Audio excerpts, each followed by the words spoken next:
Hello friends, કેમ છો બધા? આજે હું તમારી સાથે શેર કરીશ વેજીટેબલ ફરાળી ઉત્પમની રેસીપી.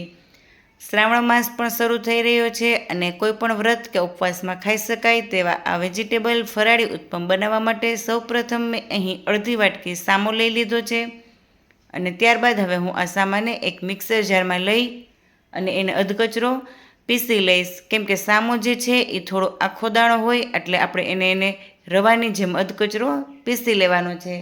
હવે મિક્સર જારમાં લઈ મિક્સર શરૂ કરી એને મેં પીસી લીધો છે અને કંઈક આ રીતે આપણે આ સામાને પીસીને તૈયાર કરવાનો છે. એકદમ સરસ આવો ઝીણો દરદરો.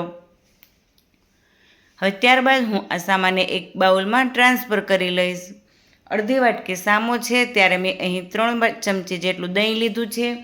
તમે અહીં દહીંની જગ્યા પર છાશ પણ લઈ શકો છો અને દહીં પણ લઈ શકો છો.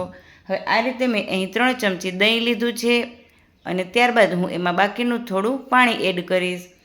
એ જ બાઉલમાં હું પાણી એડ કરીશ અને બાઉલને ધોઈ એ બધું પાણી હું અત્યારે નહીં નાખું, થોડું નાખીશ અને થોડું રહેવા દઈશ. મિક્સ કરતી જઈશ અને જેમ પાણીની જરૂર પડશે એ રીતે હું હવે બાકીનું પાણી એડ કરતી જઈશ. તો મેં અહીં આ બધું પાણી એડ કરી દીધું છે અને મિક્સ કરી લીધું છે, પરંતુ હજી મને અહીં 1 ચમચી જેટલું પાણીની જરૂરિયાત લાગે છે. ત્યારે હું એમાં હજી 1 ચમચી જેટલું પ્લેન પાણી એડ કરીશ અને એને પણ વ્યવસ્થિત મિક્સ કરી દઈશ. કેમ કે અહીં આપણે આ બેટર થોડું પાતળું રાખવાનું છે એટલે 15 મિનિટ સુધી એ રેસ્ટ કરશે. ત્યાં સુધીમાં થીક પણ થઈ જશે અને સામો જે છે એ સરસ પલળીને સોફ્ટ થઈ જશે. હવે આ રીતે ફરતી બાજુ જે સામો ચીપક્યો હોય એને પણ હું આ રીતે ક્લીન કરીને લઈ લઈશ. પ્લેટ ઢાંકી એને 15 થી 20 મિનિટ માટે રહેવા દીધો છે. ત્યાં સુધીમાં મેં અહીં કેપ્સિકમ, તીખું લીલું મરચું, ટમેટું અને ધાણા ભાજી કટ કરી લીધા છે. તમે અહીં આ સિવાયના જે ફરાળી વેજીટેબલ હોય એ પણ તમે લઈ શકો છો. હવે એ 15 મિનિટ થઈ જતાં અહીં તમે જોઈ શકો છો સામો સરસ પલળીને સોફ્ટ થઈ ગયો છે અને એ ફૂલી પણ ગયો છે. ત્યારે હવે હું એમાં વેજીટેબલ એડ કરી દઈશ.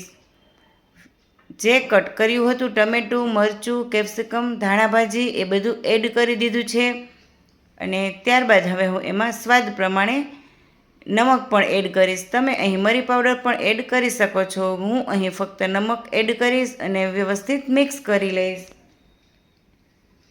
વેજીટેબલ બધા મિક્સ થઈ જાય ત્યારબાદ હવે હું એમાં થોડો સોડા નાખીશ. જો છે ને એકદમ સરસ મિક્સ થઈને કલરફુલ દેખાય છે. હવે સોડા જે છે એ હું અહીં ફક્ત ચપટી એક જ નાખીશ, જેથી કરીને આપણા ઉત્પમ જે છે એ હાર્ડ ન બને અને સરસ સોફ્ટ બને. ઉત્પમ અહીં આપણે થોડા જાડા રાખવાના છે એટલે એ સરસ એકદમ જાળીદાર અને સોફ્ટ થશે.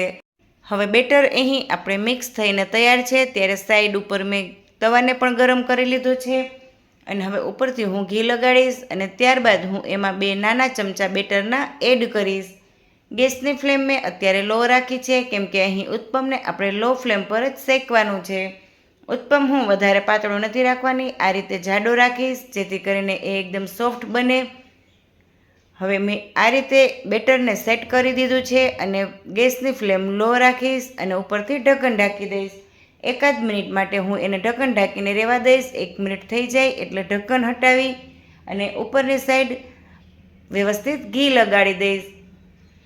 હવે ઘી લગાડી લીધા બાદ હું એને પલટી લઈશ કેમ કે નીચેની સાઈડ એ સરસ શેકાઈ ગયું હશે. હવે આ રીતે એને પલટ્યા બાદ હું આ સાઈડ પણ વ્યવસ્થિત ઘી લગાડી દઈશ. ઉત્પમ જે છે એ અહીં આપણો સરસ એકદમ સોફ્ટ અને આ રીતે એકદમ સરસ એમાં ઝીણી ઝીણી જાળીઓ પણ થઈ છે. જો છે ને કેવું મસ્ત દેખાય છે, કલરફુલ સાથે જાળીદાર અને એકદમ સોફ્ટ. અને આ સાઈડ પણ ફરી પાછું હું ઉપરથી લીડ ઢાંકી 1 મિનિટ માટે રહેવા દઈશ. 1 મિનિટ થઈ જાય લીડ હટાવી એને ચેક કરી લઈશ. એકદમ સરસ સ્પોન્જી થયું છે. મેં આ રીતે આંગળીએથી ચેક કર્યું ત્યારે મને ખબર પડી. હવે અહીં આ જ રીતે હું બીજા ઉત્પમ પણ બનાવીને તૈયાર કરી લઈશ. શ્રાવણ માસના ઉપવાસમાં કે પછી 11સમાં કોઈ પણ ઉપવાસમાં તમે જરૂરથી એક વખત આ રીતે વેજીટેબલ ઉત્પમ બનાવવાની ટ્રાય કરજો. ખૂબ જ ટેસ્ટી પણ બને છે અને આ ઉત્પમ હેલ્ધી પણ કહેવાય કેમ કે આમાં મેં કોઈ પણ પ્રકારના બીજા એક્સ્ટ્રા મસાલા સ્ટ્રોંગ એડ નથી કર્યા.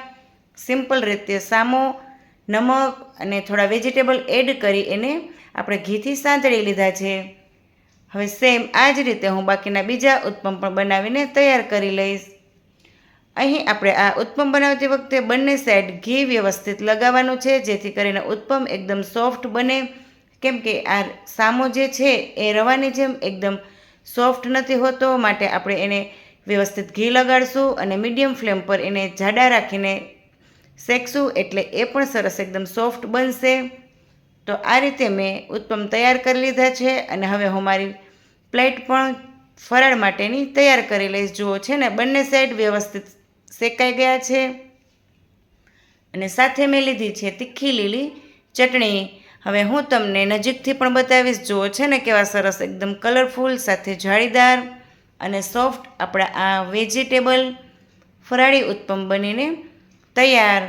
તો હવે હું તમને અહીં એને એક બાઈટ તોડીને પણ બતાવીશ કે એ એટલે કેટલા સરસ અંદરથી પણ જાળીદાર દેખાય છે. હવે આ રીતે એક બાઈટ લઈ અને હું એને ચટણી સાથે ડીપ કરીને ટેસ્ટ પણ કરીશ. Thank you for watching.